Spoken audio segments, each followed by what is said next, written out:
Good afternoon. Myself Ravina Kalyan, Assistant Professor, Faculty of Applied Health Science in RPIT Campus, Karnal. Welcome to our YouTube channel RPIT Academics.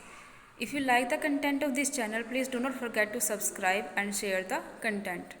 So, today we'll talk about the glenohumeral joint, which is a part of shoulder complex.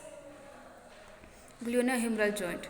It is a ball and socket synovial joint with articulating surface composed of large head of humerus and smaller glenoid fossa of scapula.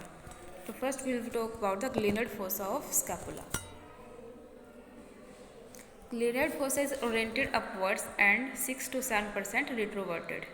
The radius of curvature of the fossa is increased by articular cartilage that is thinner in the middle and thicker on the periphery, which improves congruence with the much larger radius of the curvature of the humeral head.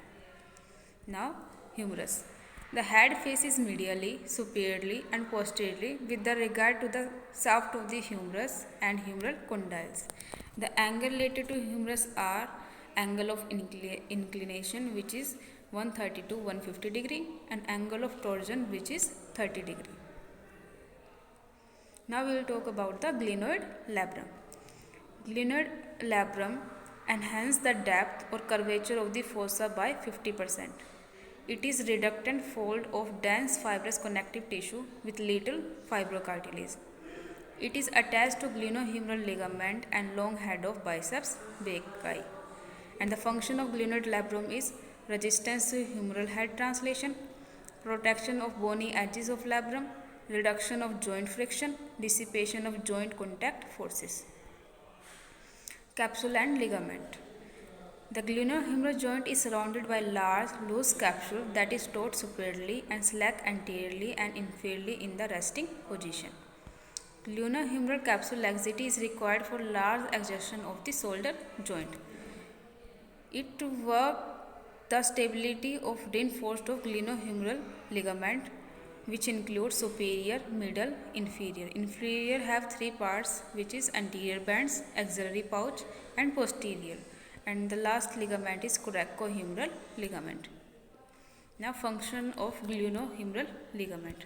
First is superior glenohumeral ligament, which limits the anterior and inferior translation in arm at 0 degree of abduction. Middle glenohumeral ligament limit anterior translation at arm 45 degree abduction. And anterior band of inferior glenohumeral ligament is limited anterior translation beyond 45 degree of abduction plus external rotation.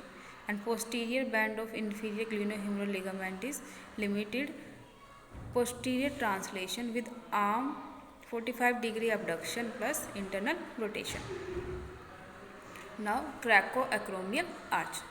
The coracoacromial arch, also known as suprahumeral arch, is formed by the coracoid process, the acromion and the coracoacromial ligament and inferior surface of acromioclavicular joint.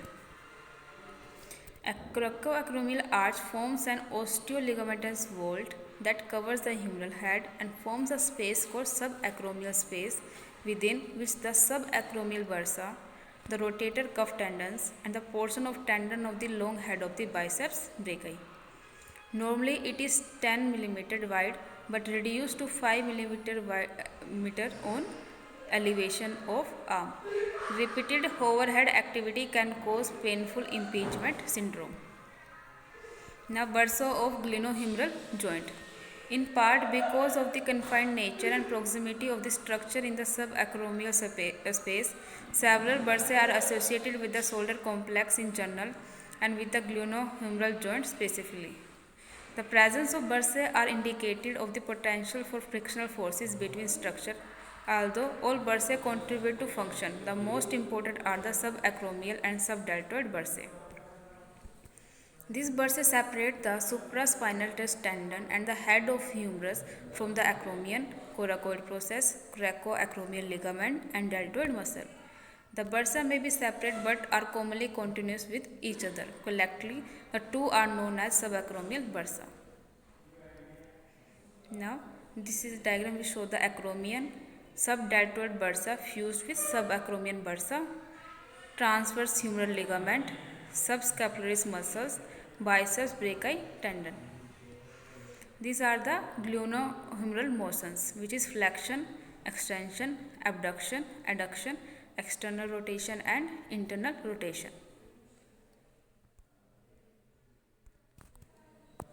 Now, intra-articular contribution to glenohumeral motions.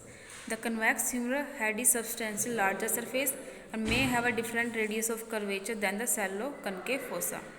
Given this incurrence, rotation of the joint around its three axes do not occur as pure spins but have changing center of rotation and shifting contact pattern within the joint. Without downward sliding of the articular surface of the humeral head, the humeral head will roll up the glenoid fossa and impinge upon the coracoacromial arch. Slight superior translation of the center of the humeral head can still occur during humeral abduction despite inferior sliding of the head's articular surface. Thank you.